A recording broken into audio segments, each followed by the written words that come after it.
This is the Emergency Medical Minute, sponsored by Health One.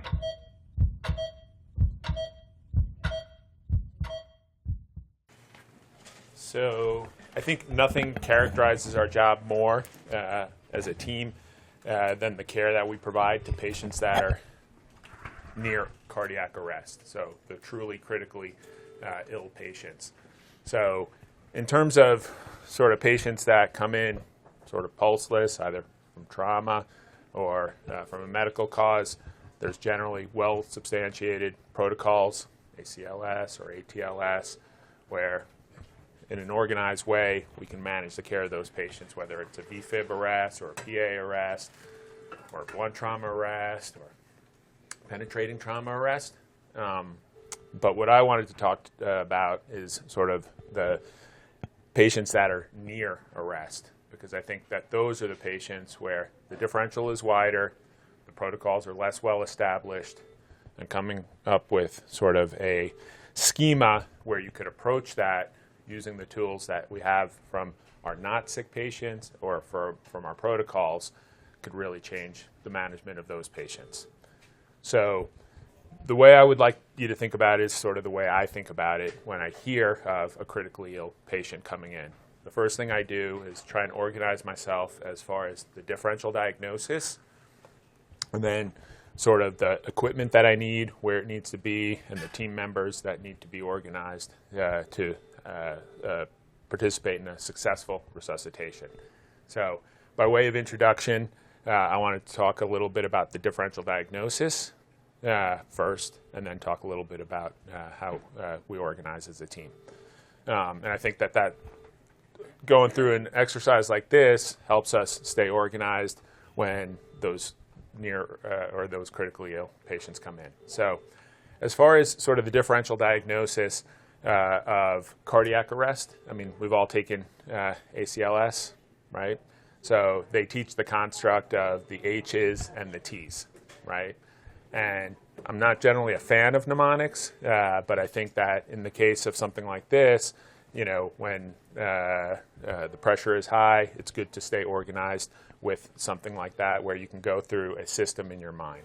So just going through the near arrest patient against the backdrop of that differential diagnosis. So the 6 H's, I would generally just sort of think about it as 3 categories. It ends up that, do you guys remember some of the 6 H's? Can you just sort of reel them off to me? What's that? Hypoxia, hypovolemia, hypoglycemia, and then there's the electrolyte categories, which are H is for acidosis, hypo, and hyperkalemia. So those end up being 6 things, but you know, you can just sort of draw upon your experience and know that most of the time when those patients are coming in, you know, the most common thing is going to be sort of things like sepsis or a GI bleed, right? It's rare that, you know, something like hypoxia or hypoglycemia is something that you really get sort of blindsided by or confused by. So what I would say is that you take the 6 H's and you break them down first and foremost into the hypovolemia. So that's going to be patients who dehydration, bleed, and then I would use all the distributive shocks, namely sepsis, as that hypovolemia category, because the mainstay of that treatment is going to be proper fluid resuscitation and blood products as necessary. Okay. As far as the electrolyte disturbance, you know, that I would say that comes in periodically in what would be the most common patient that you'd see with critical hyperkalemia, for example, who's near arrest. Yeah, a renal. Yeah. So a patient that comes in with like a dialysis fistula or known to be in renal failure. And hypokalemia, I would say, is extremely uncommon, and acidosis is generally a contributing factor, but not a primary factor. So I would say hypovolemia first and foremost, and then hyperkalemia in a dialysis patient, the hypoxia and hypothermia. I mean, those generally are very characteristic presentations and not something that you really need to organize yourself by. As far as the T's, do you guys remember what those were? tension pneumo, tamponade, thrombosis. So I would say those are big ones. So PE and cardiac thrombosis. And then the other two, toxins, right? And then I add trauma because occult trauma is actually, I think, more common than, say, hypothermia as a cause. So as far as the 6 T's, to me, it's always saying, hey, is this near arrest patient? Do they have an occult PE? Obviously, an ACS. STEMIs are going to be obvious, but ACS can certainly give you that hemodynamic instability. Tension pneumo, largely going to be a trauma diagnosis. Tamponade, again, in a renal failure patient, or perhaps a stab wound to the chest. Those generally not subtle, but think about that in your renal failure patient. Tox, occult ingestion, for sure. And then trauma is just sort of how I go through that checklist, right?